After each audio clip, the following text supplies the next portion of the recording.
ओम श्री गणेशाय नमः। मैं हूँ वामिका और आप सभी का हमारे चैनल आध्यात्मिक सागर में बहुत बहुत स्वागत है। आप सभी का दिन शुभ हो, आप स्वस्थ रहें और आनंदित रहें। भगवान गणपति जी की कृपा आप पर सदा बनी रहे। आज आप सुनेंगे पौष मास महात्म्य का अध्याय 6। क्षमा कीजिएगा, आज मेरा स्वास्थ्य सही न होने के कारण मेरी आवाज आपको थोड़ी सी अलग सुनाई दे रही होगी, लेकिन आज मैं पूरी कोशिश करूंगी कि आपको रोज की तरह आज की कथा भी पूरी सुनाऊं। इससे पहले के अध्याय में आपने जाना था कि किस प्रकार नंदिकेश्वर ने कार्तिकेय जी को साथ चलने के लिए कहा था और वो कृतिकाओं के पास रहते थे। श्री नारायण कहते हैं, नारद शंकर सुवन कार्तिकेय नंदिकेश्वर से यों कहकर शीघ्र ही कृतिकाओं को समझाते हुए नीति युक्त वचन बोले। कार्तिकेय जी ने कहा, माताओं, मैं देव समुदाय, बंधु वर्ग तथा माता को देखना चाहता हूँ, अतः शंकर जी के निवास स्थान पर जाऊंगा। इसके लिए आप लोग मुझे आज्ञा प्रदान करें। सारा जगत शुभदायक, जन्म कर्म संयोग वियोग सभी देव के अधीन है। देव से बढ़कर दूसरा कोई बलि नहीं है। वह देव श्री कृष्ण के वश में रहने वाला है, क्योंकि वे देव से परे हैं। इसलिए संत लोग उन ऐश्वर्यशाली परमात्मा का निरंतर भजन करते हैं। अविनाशी श्री कृष्ण अपनी लीला से देव को बढ़ाने और घटाने में समर्थ हैं। उनका भक्त देव के वशीभूत नहीं होता, ऐसा निर्णित है। इसलिए आप लोग इस दुखदायक मोह का परित्याग कीजिए और जो सुखदाता, मोक्षप्रद, सार सर्वस्व, जन्म मृत्यु के भय के विनाश करता, परमानंद के जनक और मोह जाल के उच्छेदक हैं, तथा ब्रह्मा, विष्णु और शिव आदि सभी देवगण जिनका निरंतर भजन करते हैं, उन गोविंद की भक्ति कीजिए। इस भवसागर में मैं आप लोगों का कौन हूँ और आप लोग मेरी कौन है? संसार प्रवाह का वह सारा कर्म फेन की भांति पूंजीभूत हो गया है। वस्तुतः कोई किसी का नहीं है। संयोग अथवा वियोग यह सब ईश्वर की इच्छा से ही होता है। ऐसा कहकर ऐश्वर्यशाली कार्तिकेय ने उन कृतिकाओं को नमस्कार किया और फिर मन ही मन श्री हरि का स्मरण करते हुए शंकर जी के पार्षदों के साथ यात्रा के लिए प्रस्थान किया। इसी बीच उन्होंने वहां एक उत्तम रथ को देखा। वह बहुमूल्य रत्नों का बना हुआ था, जिसे विश्वकर्मा ने भली भांति निर्माण किया था। उसमें स्थान स्थान पर माणिक्य और हीरे जड़े गए थे, जिससे उसकी अपूर्व शोभा हो रही थी। पारिजात पुष्पों की मालावली से वह सुशोभित था। मणियों के दर्पण तथा श्वेत चंवरों से वह अत्यंत उद्भासित हो रहा था। उसका वेग मन के समान था और श्रेष्ठ पार्षद उसे घेरे हुए थे। उस रथ को पार्वती ने भेजा था। उस रथ पर कार्तिकेय को चढ़ते देखकर कृतिकाओं का हृदय दुख से फटा जा रहा था। उनके केश खुल गए थे और वे पुत्र शोक से व्याकुल थीं। सहसा चेतना प्राप्त होने पर अपने सामने स्कंद को देखकर वे अत्यंत शोक के कारण ठगी सी रह गईं। फिर वहीं भयवश उन्मत्त की भांति कहने लगी। कृतिकाओं ने कहा, हाय, अब सब लोग क्या करें, कहाँ चली जाएं? बेटा, हमारे आश्रय तो तुम ही हो। इस समय तुम हम लोगों को छोड़कर कहाँ जा रहे हो? यह तुम्हारे लिए धर्म संगत बात नहीं है। हम लोगों ने बड़े स्नेह से तुम्हें पाला और पोसा है, अतः तुम धर्म अनुसार हमारे पुत्र हो। भला उपयुक्त पुत्र मात्र वर्गों का परित्याग कर दे, यह भी कोई धर्म है? यों कहकर सभी कृतिकाओं ने कार्तिकेय को छाती से लगा लिया और पुत्र वियोग जन्य दारुण दुख के कारण वे पुनः मूर्छित हो गईं। मुने, इसके बाद कुमार कार्तिकेय ने आध्यात्मिक वचनों द्वारा उन्हें समझाया और फिर उनके तथा पार्षदों के साथ वे उस रथ पर सवार हुए। मुने, यात्रा काल में उन्होंने अपने सामने गजराज, घोड़ा, भरा हुआ स्वर्ण कलश, अनेक प्रकार के पके हुए फल, पति पुत्र से युक्त स्त्री, प्रदीप, मोती, पुष्पमाला, इन मांगलिक वस्तुओं को वाम भाग में श्रृंगार, नकुल, कुंभ और शुभदायक शव को तथा दक्षिण भाग में राजहंस, मयूर, शुक, कोकिल, कबूतर, कृष्णसार, मृग, सुरभि, धेनु और शुभ पताका को देखा। उस समय नाना प्रकार के बाजों की मंगल ध्वनि सुनाई पड़ने लगी। हरि कीर्तन तथा घंटा और शंख का शब्द होने लगा। इस प्रकार मंगल शकुनों को देखते और सुनते हुए कार्तिकेय जी आनंद पूर्वक उस मन के समान वेगशाली रथ के द्वारा क्षण मात्र में ही पिता के मंदिर में जा पहुँचे। वहाँ कैलाश पर पहुंचकर वे अविनाशी वट वृक्ष के नीचे कृतिकाओं तथा श्रेष्ठ पार्षदों के साथ कुछ देर के लिए ठहर गए। उस नगर के राजमार्ग बड़े मनोहर थे। उन पर चारों ओर पद्मराग और इंद्र नीलमणि जड़ी हुई थी। समूह के समूह केले के खंभे गड़े थे, जिन पर रेशमी सूत में गुथे हुए चंदन के पल्लवों की बंधनवार लटक रही थी। वह पूर्ण कुंभों से सुशोभित था। उस पर चंदन मिश्रित जल का छिड़काव किया गया था।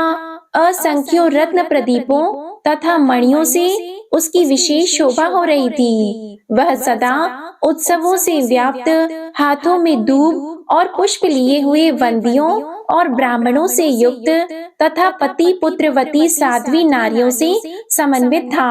समस्त मंगल कार्य करके पार्वती देवी लक्ष्मी, सरस्वती, दुर्गा, सावित्री, तुलसी, रति, अरुंधति, अहल्या, दिति, सुंदरी, तारा, अदिति, शतरूपा, शची, संध्या, रोहिणी, अनसुया, स्वाहा, संज्ञा, वरुण पत्नी, आकुति, प्रसूति, देवहूति, मेनका, एक रंग तथा एक प्रकृति वाली मैनाक पत्नी, वसुंधरा और मनसा देवी को आगे करके वहां आई। इसके बाद देवगण, मुनि समुदाय, पर्वत, गंधर्व तथा किन्नर सब के सब आनंद मग्न होकर कुमार के स्वागत में आए। महेश्वर भी नाना प्रकार की बाजों, रुद्र गणों, पार्षदों, भैरवों तथा क्षेत्रपालों के साथ वहां पधारे। इसके बाद शक्तिधारी कार्तिकेय पार्वती को निकट देखकर हर्ष गदगद हो गए। उस समय वे तुरंत ही रथ से उतर पड़े और सिर झुकाकर उन्हें प्रणाम करने लगे। तब पार्वती जी ने कार्तिकेय को देखकर लक्ष्मी आदि देवियों, मुनि पत्नियों और शिव आदि सभी से यत्न पूर्वक परम भक्ति के लिए संभाषण करने लगी और उन्हें अपनी गोद में उठाकर वे चूमने लगी। फिर शंकर, देवगण, पर्वत, शैल पत्नियों, पार्वती आदि देवियों तथा सभी मुनियों ने कार्तिकेय को शुभ आशीर्वाद दिया। इसके बाद कुमार गणों के साथ शिव भवन में आए। वहां सभा के मध्य में उन्होंने क्षीर सागर में शयन करने वाले भगवान विष्णु को देखा। वे रत्न भरणों से विभूषित होकर रत्न सिंहासन पर विराजमान थे। धर्म, ब्रह्मा, इंद्र, चंद्रमा, सूर्य, अग्नि, वायु आदि देवता उन्हें घेरे हुए थे। उनका मुख प्रसन्न था और उस पर थोड़ी थोड़ी मुस्कान की छटा छा रही थी। वे भक्तों पर अनुग्रह करने के लिए कातर हो रहे थे। उन पर श्वेत चंवर डुलाया जा रहा था और देवेंद्र तथा मुनीन्द्र उनका स्तवन कर रहे थे। उन जगन्नाथ को देखकर कार्तिकेय के सर्वांग में रोमांच हो आया। उन्होंने भक्ति भाव पूर्वक सिर झुकाकर उन्हें प्रणाम किया। इसके बाद ब्रह्मा, धर्म, देवताओं और हर्षित मुनिवरों में प्रत्येक को प्रणाम किया और उनका शुभ आशीर्वाद पाया। फिर बारी बारी से सबके कुशल समाचार पूछकर वे एक रत्न सिंहासन पर बैठे। उस समय पार्वती सहित शंकर ने ब्राह्मणों को बहुत सा धन दान किया। श्री नारायण कहते हैं, नारद, तदंतर जगदीश्वर विष्णु ने प्रसन्न मन से शुभ मुहूर्त निश्चय करके कार्तिकेय को एक रमणीय रत्न सिंहासन पर बिठाया और कौतुकवश नाना प्रकार के झांझ, मंजीरा तथा यंत्रमय बाजे बजवाए। फिर अमूल्य रत्नों के बने हुए सैकड़ों घड़ों से, जो वेद मंत्रों द्वारा अभिषिक्त तथा संपूर्ण तीर्थों के जल से परिपूर्ण थे, कार्तिकेय को हर्ष पूर्वक स्नान कराया। इसके बाद कार्तिकेय को प्रसन्न मन से बहुमूल्य रत्नों द्वारा निर्मित किरीट, 2 मांगलिक बाजूबंद, अमूल्य रत्नों के बने हुए बहुत से आभूषण, अग्नि में तपाकर शुद्ध किए हुए 2 दिव्य वस्त्र, क्षीर सागर से उत्पन्न हुई कौस्तुभ मणि और वनमाला दी। ब्रह्मा ने यज्ञ सूत्र, वेद, वेद माता, गायत्री, संध्या मंत्र, कृष्ण मंत्र, श्री हरि का स्तोत्र और कवच, कमंडलू, ब्रह्मास्त्र तथा शत्रु विनाशिनी विद्या प्रदान की। धर्म ने दिव्य धर्म बुद्धि और समस्त जीवों पर दया समर्पित की। शिव ने परम उत्कृष्ट मृत्युंजय ज्ञान, संपूर्ण शास्त्रों का ज्ञान, निरंतर सुख प्रदान करने वाला परम मनोहर तत्व ज्ञान, योग तत्व, सिद्धि तत्व, परम दुर्लभ ब्रह्म ज्ञान, त्रिशूल, पिनाक, फरसा, शक्ति, पाशुपत अस्त्र, धनुष और संधान संहार के ज्ञान सहित संहार अस्त्र अर्पित किया। इसी प्रकार अन्य देवताओं ने भी उन्हें अपनी शक्तियां, शस्त्र और शुभ आशीर्वाद प्रदान किया। इसके बाद कुमार का अभिषेक करके सभी देवता, मुनिगण और गंधर्व जगदीश्वरों को प्रणाम करके अपने अपने घर को चले गए। नारद इसके बाद शंकर ने नारायण, ब्रह्मा और धर्म की स्तुति की और फिर धर्म का आलिंगन करके परम प्रिय श्री हरि को मस्तक झुकाया। इसके बाद शंकर द्वारा सत्कृत होकर शैलराज हिमालय गणों सहित प्रेम पूर्वक वहाँ से विदा हुए। इस प्रकार जो जो लोग वहाँ आए थे वे सभी आनंद पूर्वक प्रस्थान कर गए। तब महेश्वर देवी पार्वती के साथ बड़े आनंद से वहाँ रहने लगे। कुछ समय बीतने के बाद शंकर ने पुनः उन सभी देवों को बुलाकर विवाह विधि के अनुसार पुष्टि को महात्मा गणेश के हाथों समर्पित कर दिया। इस प्रकार दोनों पुत्रों तथा गणों के साथ रहती हुई पार्वती का मन बड़ा प्रसन्न था। नारद प्रजापति ने देव सेना को, जो रत्न भरणों से विभूषित, परम विनीत, उत्तम शीलवती, मन को हरण कर लेने वाली अत्यंत सुंदरी थी, जिसे विद्वान लोग शिशुओं की रक्षा करने वाली महाषष्ठी कहते हैं, वैवाहिक विधि के अनुसार वेद मंत्र उच्चारण पूर्वक कार्तिकेय के अर्पित कर दिया। हे नारद, इस प्रकार मैंने देवताओं का समागम, पार्वती को पुत्र प्राप्ति, कुमार का अभिषेक, उनका पूजन और विवाह तथा गणेश का विवाह, यह सारा वृत्तांत तुमसे वर्णन कर दिया। अब तुम्हारे मन में कौन सी अभिलाषा है? फिर और क्या सुनना चाहते हो? तब नारद जी ने पूछा, महाभाग नारायण, आप तो वेद वेदांगों के पारगामी विद्वान हैं। परमेश्वर, मैं आपसे एक बहुत बड़े संदेह का समाधान जानना चाहता हूँ। प्रभु, जो देवेश्वर महात्मा शंकर के पुत्र और विघ्नों के विनाशक हैं, उन गणेश्वर के लिए जो विघ्न घटित हुआ उसका क्या कारण है? जब परिपूर्णतम परात्पर परमात्मा श्रीमान गोलोकनाथ स्वयं ही अपने अंश से पार्वती के पुत्र होकर उत्पन्न हुए थे, तब उन ग्रह अधिराज भगवान श्री कृष्ण के मस्तक का ग्रह की दृष्टि से कट जाना बड़े आश्चर्य की बात है। आप इस वृत्तांत को मुझे बताने की कृपा करें। श्री नारायण ने कहा, ब्राह्मण, विघ्नेश्वर का यह विघ्न जिस कारण से हुआ था उस प्राचीन इतिहास को तुम सावधान होकर सुनो। नारद, एक समय की बात है, भक्त वत्सल शंकर ने माली और सुमाली को मारने वाले सूर्य पर बड़े क्रोध के साथ त्रिशूल से प्रहार किया। वह शिव के समान तेजस्वी त्रिशूल अमोघ था, अतः उसकी चोट से सूर्य की चेतना नष्ट हो गई और वे तुरंत ही रथ से नीचे गिर पड़े। जब कश्यप जी ने देखा कि मेरे पुत्र की आंखें ऊपर को चढ़ गई हैं और वह चेतनाहीन हो गया है, तब वे उसे छाती से लगाकर फूट फूट कर विलाप करने लगे। उस समय सारे देवताओं में हाहाकार मच गया। वे सभी भयभीत होकर जोर जोर से रोने लगे। अंधकार छा जाने से सारा जगत अंधीभूत हो गया।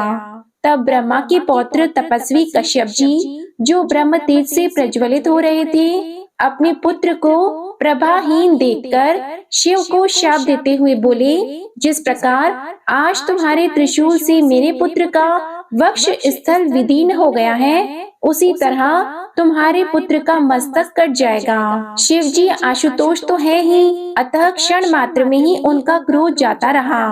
तब उन्होंने उसी क्षण ब्रह्म ज्ञान द्वारा सूर्य को जीवित कर दिया। इसके बाद जो ब्रह्मा, विष्णु और महेश के अंश से उत्पन्न है, वे त्रिगुणात्मक भक्त वत्सल सूर्य चेतना प्राप्त करके पिता के समक्ष खड़े हो गए। फिर भक्ति पूर्वक पिता को तथा शंकर को नमस्कार किया।